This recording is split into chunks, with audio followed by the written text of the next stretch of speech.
Hello everyone, কেমন আছো তোমরা সবাই? চলে এসেছি নতুন একটা ব্লগ নিয়ে। আজ তোমাদের সাথে শেয়ার করব 21শে জানুয়ারির বিয়ে বাড়ির একটি ভিডিও। আর তার আগের দিন রাত্রিবেলায় আমি ওখানে গেছিলাম, যেহেতু ওখানে আমাদের আগের দিন থেকে নিমন্ত্রণ ছিল। আর যার বিয়ে সে হচ্ছে আমার বাবার ফ্রেন্ড, মানে বাবার বন্ধুর মেয়ে। আমি ছোট থেকেই শুনে এসেছি এটা বাবার বন্ধু হয়, তাই আমি এটাই বললাম। তো ওই কাকুর মেয়ের বিয়ে। এবার কেউ এটা ভেবো না যে বাবার বন্ধুর মেয়ে মানে আমারও মানে সে ফ্রেন্ড হবে, সেরকম কিছু না। জাস্ট বাবার বন্ধুর মেয়ে বিয়েতে নিমন্ত্রণ করেছে, তাই আমরা সবাই মিলে বাড়ি শুদ্ধ মানে আমাদের ফ্যামিলি 4জন আমরা যাব। আর দিদিভাই মানে পাপানদারও নিমন্ত্রণ আছে এখানে, তো সেই কারণে আমরা যাবো। তো দিদিভাইয়ের বুকিং ছিল এখানে, মানে মেহেন্দি থেকে গায়ে হলুদের মেকআপ, বউ ভাতের মেকআপ, বিয়ের মেকআপ সব দিদিভাই করবে। তো সেই কারণেই ও এখানে এসেছিল মেহেন্দি পরাতে আর কি। তো আগের দিন রাত্রিরে আমরা খাওয়া দাওয়া করতে গেছিলাম, তো সেখানে আমি আগেই চলে গেছিলাম। দিদিভাই তো অনেক আগে মেহেন্দি পরাতে গেছিলোই, আমি তার কিছুক্ষণ বাদে যাই, গিয়ে দেখি এক হাতের মেহেন্দি মোটামুটি কমপ্লিট উপরে হচ্ছে। আর এই মেহেন্দি পরাতে অনেক সময় লাগে, আর হাত কোমর ব্যথা হয়ে যায় একেবারে। তো যাই হোক, এখানে ব্রাইডকে মেহেন্দি পরানো হচ্ছে। আর যার বিয়ে সে আমার বাবার বন্ধুর মেয়ে, বারবারই আমি বলছি। আর সে হচ্ছে প্রায় ক্লাস অনুযায়ী, মানে পড়াশোনার দিক থেকে আমরা একই ক্লাসে পড়তাম সব সময়, ছোটো থেকেই আমি যেটুকু দেখে এসেছি মোটামুটি আমরা একই ক্লাসে পড়তাম সব সময়। কিন্তু বয়সেও আমার থেকে ছোট। কত ছোট সেটা আমি পারফেক্ট বলতে পারবো না, কিন্তু কম করে আমার থেকে 1-2 বছরের ছোটই হবে। তো এবার কেউ এটা বলো না যে তোমার থেকে ছোটরা বিয়ে করে নিচ্ছে আর তুমি কি করছো। আমি কি করছি, আমি বিয়ে করতে চাই না তাই বিয়ে করছি না। সবার একটা থাকে যে বিয়ে করব, কিন্তু আমার সেটা নেই।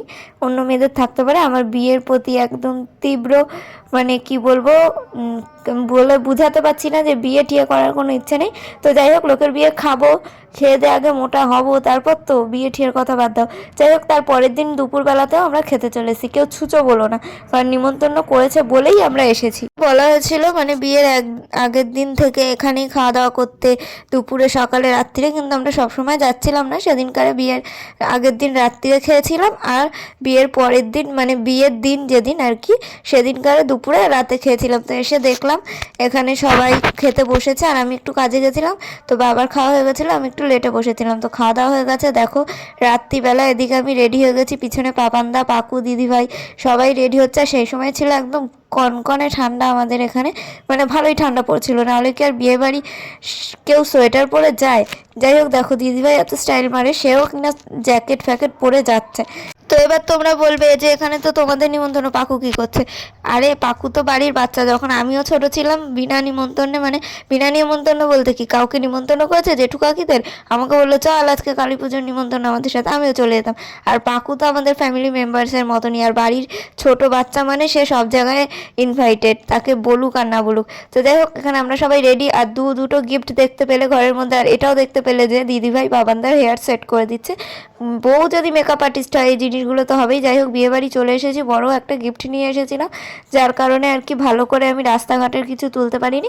আর রাস্তাঘাটে দেখার কিছু নেই। এই যে দেখো বউকে কত সুন্দর লাগছে। আমি পরে বউয়ের কিছু ছবিও অ্যাড করে দেবো আমার দিদিভাই কেমন সাজিয়েছে। সবাই খুব প্রশংসা করছিল যে খুব ভালো সাজিয়েছে। আর দিদিভাইরাও একটা গিফট আলাদা করে এনেছে, যেহেতু ওদের এখন বিয়ে হয়ে গেছে, ওরা আমাদের ঘরের লোক সেইভাবে নয়, ও আলাদা ফ্যামিলির, তাই জন্য ও আলাদা একটা গিফট দিয়েছে, আমরা আলাদা একটা গিফট দিয়েছি। যাই হোক, আমি তো একটু ছুঁচো, বেরিয়েই আগে খাবার দাবার দেখছিলাম যে ফুচকা কতটা আছে, দেখলাম অল্পই আছে। তো সবার আগে আমরা চিকেন পকোড়ায় হামলে পড়লাম, কারণ এখানে চিকেন পকোড়ার স্মেলটা মানে গন্ধটা এত সুন্দর আসছিল। আমি, দিদিভাই, পাপানদা, বাবা, পাকু আমরা সবাই মিলে চিকেন পকোড়া খাচ্ছিলাম, নিয়ে ওখান থেকে অনেক অনেক করেই দিচ্ছিল।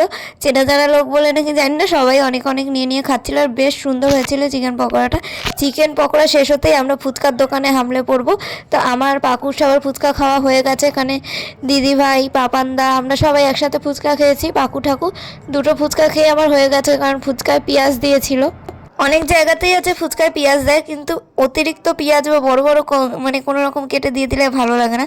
যাই হোক, আমি দুটো আর পাকু দুটো ফুচকা খেয়েছে। পাকু তো আমি যা করবো তাই করবে, মানে আমি না খেলে ওর খেতে ইচ্ছা হলে ও খাবে না। যাই হোক, ওখানে দেখো আমার বাবাও ফুচকা খাচ্ছে। বাবাও ফুচকা খেতে এক্সপার্ট, আমিও ফুচকা খেতে এক্সপার্ট, নাই বা বললাম সেই সব। তারপর আবারও কিছুটা চিকেন পকোড়া খেয়ে দেখতে এলাম বিয়ের প্রস্তুতি হচ্ছে। তারপরে ভাবলাম খেয়ে দিয়ে নিই, ফাঁকা আছে। তো এখানে আমরা 4জন বসেছি, আর দিদিভাইরা পিছনে বসেছে, মানে দিদিভাই আর পাপানদা পিছন দিকে বসেছে। তো খাওয়ার পালা। আর এই বিয়ে বাড়িতে এসে আমি মুরগির মাংসকে খাসির মাংস ভেবে মানে খাইনি, ভেবেছি খাসি ভেবে নেইনি। যাই হোক, এখানে আমি আর পাকু কথা বলছি, কিরে পাকু কতটা খাবি, কী খাবি, এইসব নিয়ে আর কি মারছিলাম, ওর পিছনে লাগছিলাম। তারপরে বললাম কিরে তোর পেটে জায়গা আছে। আর তার থেকেও বড় কথা, আমরা ফুচকা আর পকোড়া খেয়ে কিছুক্ষণ মানে কয়েক মিনিটের মধ্যে খেতে বসে গেছিলাম। তো খাওয়া দাওয়া কমপ্লিট করার পর চলে যাই বিয়ে দেখতে। আর মেনুতে আমাদের কী ছিল, এতদিন হয়ে গেছে যে আমি অল্প অল্প মনে আছে, আমি সেটাই তোমাদের সাথে শেয়ার করছি। ডিমের ডেভিল, নান, চানা মশলা, ফ্রাইড রাইস, মাছের ঝোল, মাংস, চাটনি, পাঁপড়, মিষ্টি, সন্দেশ, আইসক্রিম, হজমলাই, মানে সবই আমার মনে আছে। আমি তো ছুঁচো কী খাই মনে থাকে। তো সেই সব খাওয়া দাওয়া কমপ্লিট করার পর মাছও খাইনি আমি, মাংসও খাইনি। ও হ্যাঁ, ডাল আর আলুর চিপসও ছিল, এটা বলতেই ভুলে গেছি। তো আমি সেই কারণে ডাল আর আলুর চিপসটাই খেয়েছি। তো আর কিছু সেরকমভাবে খাইনি। আর ওই ফ্রাইড রাইসে কি, যাই হোক আমি ভুলভাল বলছি হয়তো। তো ভিতরে এসে দেখলাম বিয়ে শুরু হয়ে গেছে। তো তখন আমরা ভাবলাম কি করব, বাড়ি চলে যাবো না দাঁড়াবো। দিদিভাইরা ততক্ষণে বাড়ি চলে গেছিলো, যেহেতু সারাদিন কাজ করেছে, সাজিয়েছে, অন্য জায়গাতেও কাজে গেছিলো। তো ক্লান্ত ছিল, বাড়ি চলে গেছে দুজনে। আমরা এখানে বিয়ে দেখছি দাঁড়িয়ে দাঁড়িয়ে, আমরা 4 জন ছিলাম এখানে। তো বিয়েতে এটা কী নিয়ম হচ্ছে জানি না, একবার দেখলাম বরের মুখ পুরো পেঁচিয়ে দিয়েছে।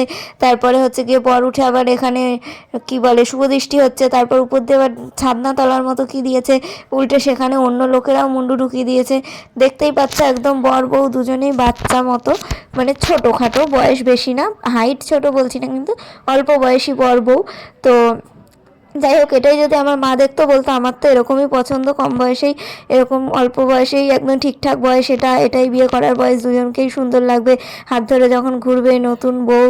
আমার মায়ের আবার এইসব মানে কি বলবো, যাই হোক আর নাই বা বললাম, এরকমই বলে, কেন আমি জানি না।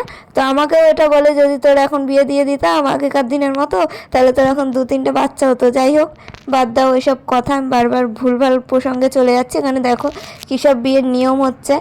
তো এই হাত দিয়ে ওই হাতে দিচ্ছে, মানে বরের হাত দিয়ে বউয়ের হাতে দিচ্ছে, বউয়ের হাত দিয়ে বরের হাতে দিচ্ছে। এই সবই কী সব যেন হচ্ছিলো। এইসব নিয়ম আমি আমাদের বাড়িতে কোনো দিনই দেখিনি। সবার বাড়িতেই আলাদা আলাদা কিছু নিয়ম থাকে। তো সেরকমভাবেই এখানে বিয়েটা কমপ্লিট হবে। আর ততক্ষণ তো আমরা থাকতে পারবো না, কারণ অনেক রাত অবধি বিয়ে হবে। এখানে বিয়েতে ওরা বসেছিলই প্রায় 10টার দিকে। তো সেই কারণে অনেকটা রাতও হয়ে গেছিলো, আমরা কিছুক্ষণ বিয়ে দেখলাম। আর এই যে এখানে দেখো মেয়েকে কত উঁচুতে তুলেছে, মানে যদি পড়ে যায়, বড় কিন্তু উঁচুতে উঠেছিল, মেয়েও উঁচুতে উঠেছে। এখানে টেক্কা হচ্ছে আর কি, টেক্কা দিচ্ছে কে কত উপরে উঠতে পারে। আর ক্যামেরাম্যান তো খোঁচে বোম, যে আমরা ছবি তুলবো ভালো করে, তা না, উঁচু করার কি খুব দরকার ছিল, এরকমই আলোচনা হচ্ছিল ওখানে। তো দেখতেই পাচ্ছ বরের পা শূন্যে ভাসছে, মানে বরকেও উঁচু করে রেখেছে। আমি বুঝি না এভাবে কি মজা হয়। নর্মালি সুন্দরভাবে বিয়ে কমপ্লিট হলেই তো বেশি ভালো লাগে, এরকম উঁচু টুচু করতে গিয়ে যদি পরে কোমর ভেঙে যায়, হয়ে যাবে এখানে। যাই হোক, এখানে মালা বদল পর্ব শেষ হলো, এবার ওরা বিয়েতে বসবে, মানে বিয়ের পিঁড়িতে বসবে। তারপর আরও একটা ইন্টারেস্টিং জিনিস দেখলাম, যেটা হচ্ছে মেয়ের সব থেকে ছোট ভাই যে, সে আর কি মেয়ের হাতে আর বরের হাতে মধু দেবে, তারপর হাতটা ধুয়ে দেবে। তো সেটা দেওয়ার পর তাকে কিছু পরিমাণ টাকা দিতে হবে, মানে বর তাকে কিছু টাকা দেবে। সেটা যে 10 টাকা, 20 টাকা, 100 টাকা, 2000, 5000, যে কোনো রকমের টাকা হতে পারে। তো এখানে বলা হচ্ছিল দিয়ে দে ওকে 2000 টাকা। এবার ভাইকে ডাকা হবে, দেখতেই পাবে ভিডিওর মধ্যে, যে একটা ছেলে আসবে বাচ্চা মতো, সে আর কি হাত ধুয়ে দেবে, তারপরে তাকে টাকা দেওয়ার কথা বলবে। তো বর বলবে আমি পরে দিয়ে দেবো। যাই হোক, এখানে অনেক রকমের নিয়ম হচ্ছিল। আর ক্যামেরাম্যানকে দেখতে পাচ্ছে একদম জায়গা নেই, কোথায় ঢুকিয়ে দিচ্ছে ক্যামেরা। ছোটোখাটো জায়গার মধ্যে হলে যা হয় আর কি। আমাদের বাড়িতে যা যা নিয়ম পালন আমি দেখেছি, তার থেকে এই বাড়ির বিয়ের নিয়ম অনেক আলাদা ছিল। বাঙালি হোক বা হিন্দু, মানে হিন্দু বাড়ির বিয়েতে যে সবাইভাবে একই রকম নিয়ম তা না, কিন্তু অনেক বাড়িতেই এক একজনের এক একটা নিয়ম থাকে, সেই হিসাবে আর কি নিয়ম পালন করা হয়। তো এখানে নতুন নতুন অনেক নিয়ম দেখলাম। এই যে ভাইটা হাত ধুয়ে দিচ্ছে তাকে টাকা দিতে হবে, মানে সে তো মালামাল হয়ে যাবে বিনা খাটনিতেই। এখানে মেয়ের বাবা ব্রাহ্মণ যে বিয়ে দেবে, মানে পুরোহিত, আর এখানে বসে পড়েছে বর বউ। তো এবার তাদের 4 হাত এক করে দেওয়া হচ্ছে, যেটা আর কি বিয়ের নিয়ম, যে 4 হাত, হাতের উপর ফুল দেবে, কী সব দেবে, মন্ত্র পড়বে, তারপরে মেয়ে হাত দেবে, এরকম করে করে আর কি গামছা দিয়ে পেঁচিয়ে দেয়। এগুলো আর কি নিয়ম। এই জিনিসটা সবার বাড়িতেই হয়, 4 হাত এক করে দেওয়া, যে কন্যাদান যেটাকে আর কি বলে মনে হয়। এই যে কন্যাদান করছে বাবা, ছেলেকে দিয়ে দিচ্ছে। মানে আমি জানি না, এগুলো একটা রিচুয়াল, কিন্তু এই কন্যা তো আর দান করার জিনিস না, তবুও এটা আমাদের নিয়ম কানুন, সেই কারণে মানে অনেক বছর বছর ধরে হয়ে আসছে, সেই কারণে এগুলো হয়। একটা একটা মেয়ে বা ছেলের বিয়ে শুরু হয় তখন মেয়ের বাড়ি ছেলের বাড়ি দুই পক্ষই খুব আনন্দ হয় যে আমার ছেলের বউ আসবে, আর একজন ভাবে আমার জামাই আসবে আমার ছেলের মতনই। কিন্তু একটা মেয়ে তার বাড়িতে ছোট থেকে বড় হয়, তারপর একটা অন্য বাড়িতে চলে যায়, সেখানে মানিয়ে নেওয়া, সেখানে একসাথে থাকা, এটা খুবই একটা বড় একটা স্যাক্রিফাইস আর অনেক কষ্টের বিষয়, নিজের বাবা মাকে ছেড়ে যাওয়া। আর সেই ক্ষেত্রে ছেলেরা একটা বউ পাচ্ছে, আমি মজা করেই কথাটা বলছি, ছেলের একটা বউ পাচ্ছে যে ঘরের কাজ বাজ সমস্ত কিছু করবে। এখনকার মেয়েরা তো বাইরে ইনকামও করে, তারপরে আবার খাট আলমারি এটা ওটা অনেক কিছু পায়। মানে ছেলেদের এলাহি একটা ব্যাপার হয় বাঙালি বিয়েতে।